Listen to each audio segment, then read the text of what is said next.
قصة جديدة. تعالوا نسمعها مع بعض النهاردة. رفض يسمع كلام أمه. اللي حصل بعدها دمر حياته. هحكي لك حكايته.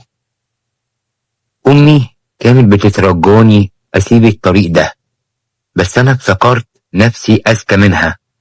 النهاردة أنا بدفع التمن علشان القرار اللي خدته لوحدي.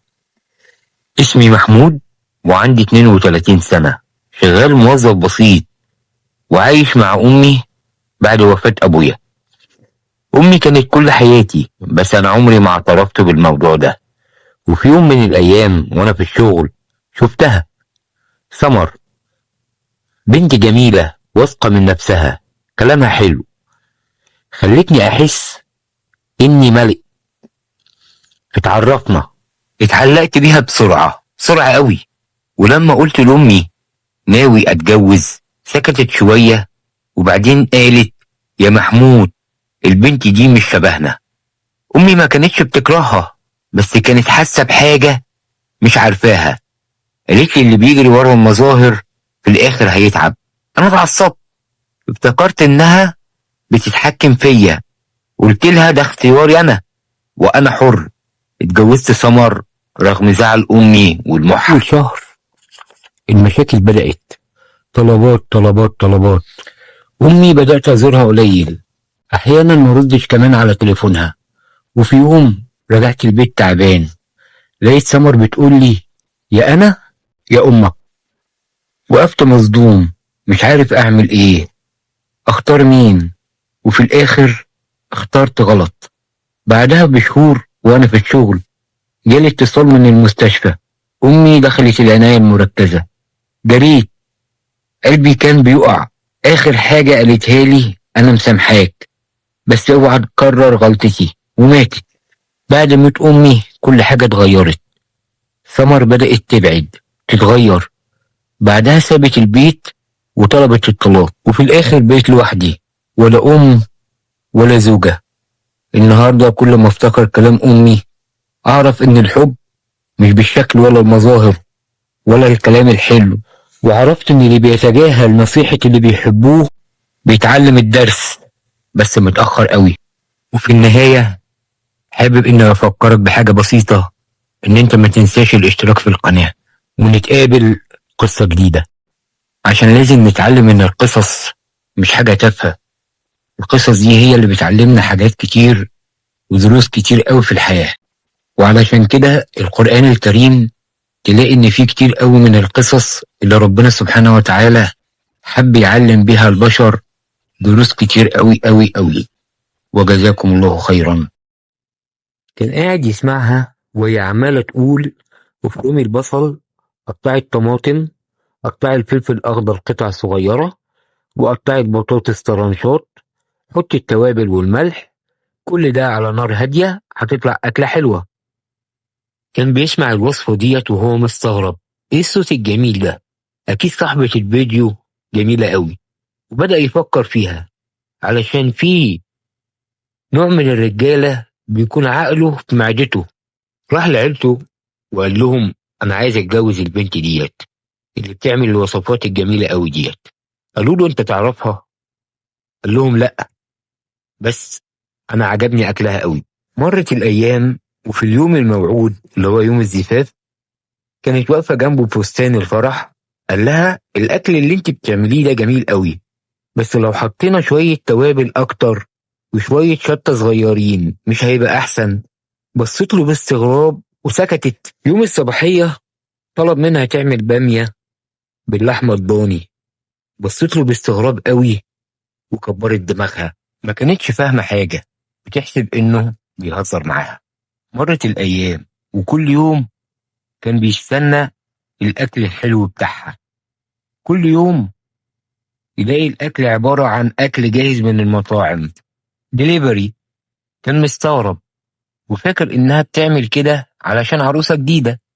بعد أسبوع يوم أجازته طلب منها تعمل أكل بإيديها الحلوة. دخلت المطبخ، ساعات طويلة قاعد مستنيها وبيحلم بالأكل الجميل اللي هي هتحضره. وبعد 3 ساعات شافها وهي خارجة من المطبخ حط الطبق قدامه، بيبص لقى جوه الطبق 4 بيضات مسلوقين مع ابتسامة بسيطة جميلة على شفايفها وكلمة أنا آسفة، أصلي أنا ما بعرفش أطبخ، إن شاء الله هتعلم وأطبخ لك بعد كده كل حاجة نفسك فيها. وخرجت من البيت بسرعة بعد ما اتجهزت لبس ومكياج. رايحة فين؟ رايحة للأستوديو. استوديو إيه؟ استوديو التصوير بتاعها. فتح اليوتيوب بعد ما نزلت، شاف كل الفيديوهات الجميلة اللي كانت عاملاها عن الطبخ، وسمعها وهي بتقول افرمي البصل، قطعي الطماطم، حطي التوابل والملح، قطعي البطاطس طرنشات، وحطي كل ده على نار هادية، هتطلع أكلة جميلة. في اللحظة ديت حس بالندم وما كانش عارف يضحك ولا يعيط. اختيار شريكة الحياة لازم يبقى صح، والاختيار الصح من حديث الرسول عليه الصلاة والسلام محمد لدينها، إن هي تبقى عندها دين، فعشان كده لازم نختار صح. القصص مهمة جدا في حياة البني آدم، علشان إحنا حياة كل واحد فينا عبارة عن قصة. لو وصلت معايا لغاية هنا أنا عايز أفكرك بحاجة بسيطة، الحياة أقوى بكتير قوي من الموت. دي حقيقة بيشوفها اللي بيفكر في الحوادث اللي بتحصل حواليه كل يوم. أرواحنا كبني آدمين متعلقة بكل شيء، ممكن تكون حاجات بسيطة عمرك ما فكرت فيها، زي رجل دبانة أو إيد سواق عربية أو قطر أو طيارة، أو حتى صوابع الحلاق اللي بيحلق لك وانت فاكر إن الموضوع بعيد عنك. هحكي لك قصة عن حلاق كنت رايح أحلق عنده. رحت للحلاق وأنا فرحان وبغني، دخلت المحل، قعدت على الكرسي، سلمت راسي للحلاق، حط معجون الحلاقة، حسيت بمتعة جميلة. أخد راسي في إيديه وهمس في وداني بصوت واطي، يا مؤاخذة يا أستاذ، عندي طلب بسيط، ما تعرفش حضرتك حد في مستشفى المجانين؟ اندهشت من السؤال وقلت له بهدوء ليه؟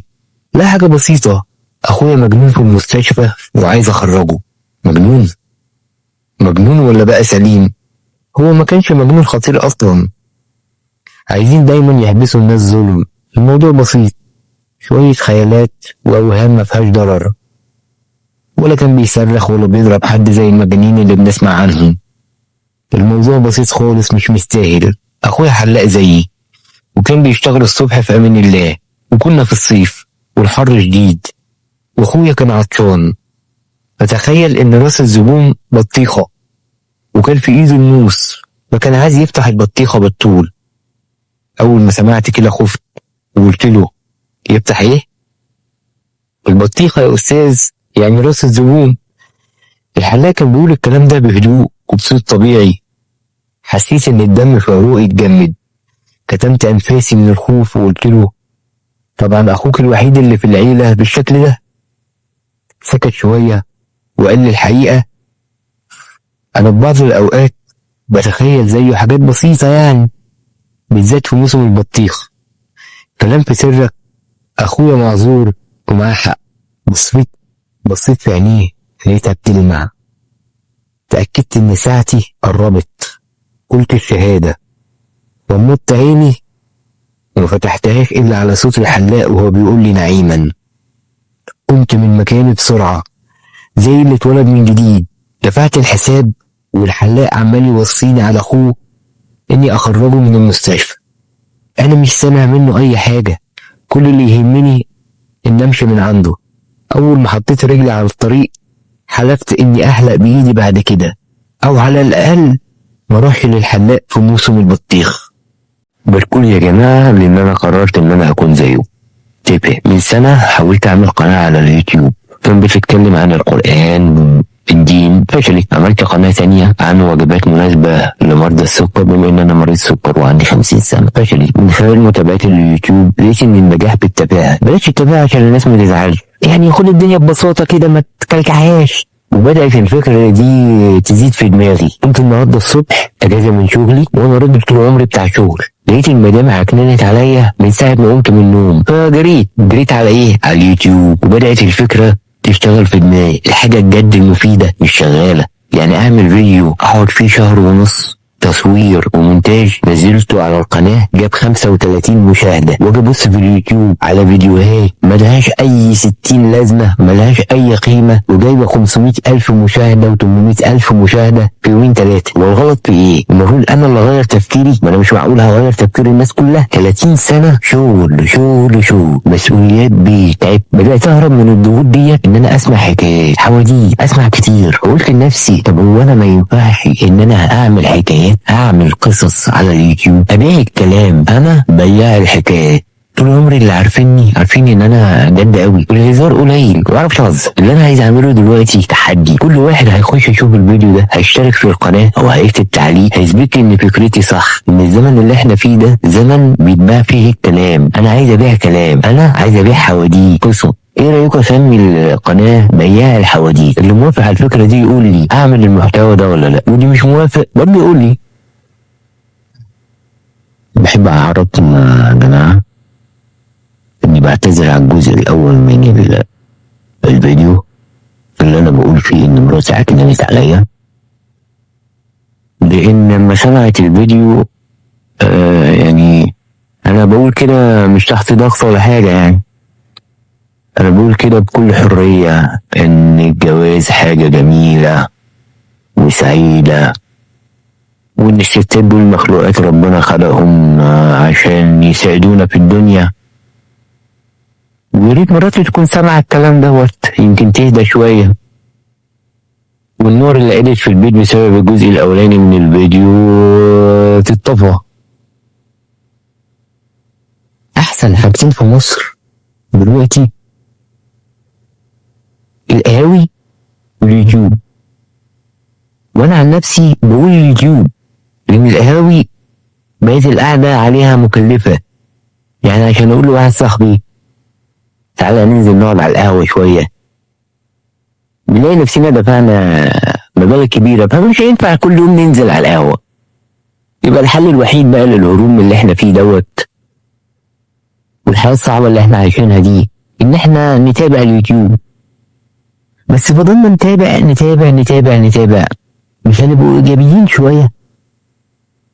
مش هنعملوا فيديوهات كده الناس تتفرج عليها كده وتجيب ملايين المشاهدات وتضرب معانا زي ما ضربت مع اللي قبلينا؟ طب ازاي ننجح على اليوتيوب؟ يعني الواحد يتفرج على فيديوهات كتير بتتكلم عن تعمل الفيديو ازاي، بتصور ازاي، و... والعلامات والعنوان والوصف. لما الواحد شبع يجي بقى يعمل الفيديو، ايه المحتوى بقى اللي انت هتقدمه؟ ايه المحتوى اللي الناس محتاجة ان هي تسمعه وتشوفه؟ ده سؤال بقالي اكتر من سنة مش لاقي له اجابة.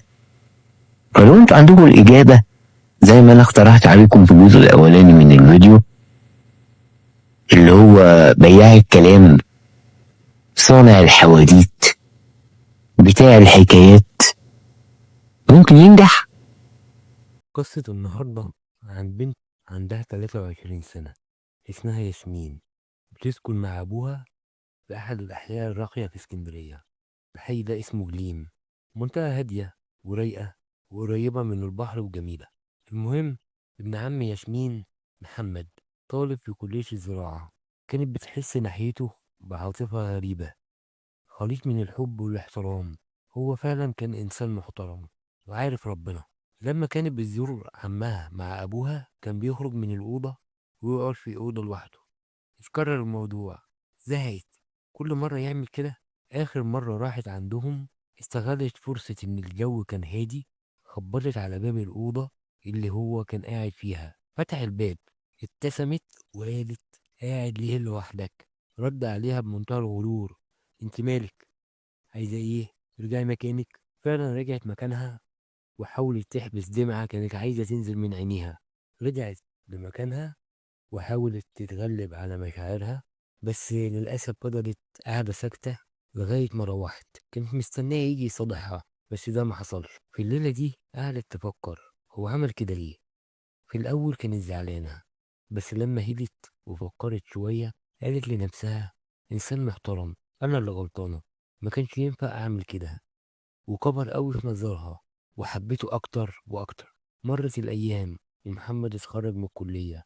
كانت متابعاه من بعيد، اللي هي ما تعرفوش إن محمد كان برضه بيحبها، وإنه لما خلص الكلية راح وقف عند البيت من بعيد بيبص عليها.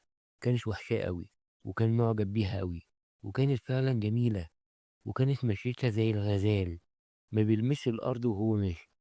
محمد في اليوم دوت لما روح استنى أبوه لما يرجع من شغله، وبدأ يتكلم معاه. أنا عايز أخطب ياسمين بنت عمي. أبوه قال هي إنسانة فعلا أخلاق وجمال، بس المشكلة الوحيدة إن أخويا مستواه المادي عالي جدا، وأنا خايف أتكلم معاه في الموضوع ده، سيبني شوية أفكر. ومرت الأيام، محمد قابل زميلته في الكلية سناء، اتعرف عليها، إنسانة محترمة وأخلاقها عالية. طلب إيديها للجواز من أبوها، وكان معاه والده ووالدته. تم الاتفاق ثم تم الزواج. المشكلة اللي قابلت محمد إن بعد شهرين سناء بقت حامل. كان فرحان قوي في فترة الحمل، كان مدلعها أحلى دلع، وكان بيجيب كل اللي نفسها فيه. نفسها في مانجا، بس إحنا مش في موسم المانجا. دور في السوق كله لغاية لما جاب المانجا. مرت الأيام والشهور وجه ميعاد الولادة. في المستشفى كان قلقان قوي، قاعد مستني. أخيرا مبروك جالك ولد. بعد 5 دقايق البقية في حياتك. إيه؟ أيوة زي ما سمعت، سناء ماتت بعد الولادة على طول. الصدمة على محمد كانت شديدة. ابنه عنده ساعات كايله على ايده، مش عارف يعمل معاه ايه. بص للسما وقال يا رب اعمل ايه، مفيش غيرك هينقذني ويصبرني على اللي انا فيه. بعد دقايق جه صديق لمحمد وقال له هات الولد، مراتي هتهتم بيه، ما تلش هم، ما تقلق. الحمد لله، الف حمد وشكر ليك يا رب. خد الولد. كانت مرات صاحبه جايبه بنت، بس كان نفسها في ولد، وقعد عندها فعلا 6 شهور. خلال ال6 شهور دول كان كل يوم بيشوف اسم ياسمين بنت عمه قدام عينيه، حتى وهو بيصلي خيالها بيعدي من قدام عينيه. يعمل ايه؟ افكار غريبة بدأت تحصره. راح لشيخ كان بيثق فيه. انا فعلا كنت بحب ياسمين زمان، وعمري ما هفكر اتجوز من بعد موت مراتي ابدا، بس مش عارف ايه اللي بيحصل. اسم بنت عمي على طول في بالي، تخطفها مش بيفارق خيالي. الشيخ قال له يمكن ليك نصيب، بس انت بتحاول تهرب منه، عمرك ما هتهرب من نصيبك. محمد طلع عمره. اول حاجة عملها بعد العمرة بتاعته ان عمل عمرة لزوجته الطيبة سناء. لما رجع راح عند بيت ياسمين من بعيد، شافها في البلكونة، استنى شوية، نزلت من البيت رايحة الشغل في مكتب محامي. مشى وراها قال لها انت مش فاكراني، لان فعلا كان بقاله سنين ما شافهاش. قلبها دق بسرعة، مش عارفاك، مش فاكراك، ده انا مش فاكرة الا انت. محمد عامل ايه؟ البقاء لله. كنت عايز اتكلم معاكي بس انا رايحة الشغل دلوقتي، كان ممكن اشوفك بعد الشغل؟ انت بتخلصي الساعة كام؟ الساعة 10. انتهى الحوار وانصرف بعد ان وصلها لمكتب المحامي. الساعة 10 استناها وقال لها اول ما شافها ايه رأيك فيا؟ قالت له يعني ايه؟ انا مش فاهمة حاجة. قال لها انا بحبك من زمان وكنت عايز ان احنا نتجوز. طيب اتكلم مع بابا وشوف رأيه ايه. انصرف محمد بعد احساسه انها موافقة. محمد راح اتكلم مع عمه وكان موافق. المشكلة كانت مع مراته، مش موافقة. ليه يا بنتي تاخدي واحد كان متجوز قبل كده وعنده ولد عمره 6 شهور؟ اتصلت مرات عمه بيه بالتليفون، انا مش موافقة على الجوازة دي. رد بكل ادب واحترام، حضرتك انا طلبت ايديها من ابوها مش من حضرتك. وانتهت المكالمة بدون فايدة. مرت الأيام، كان مشتاق أوي يشوفها.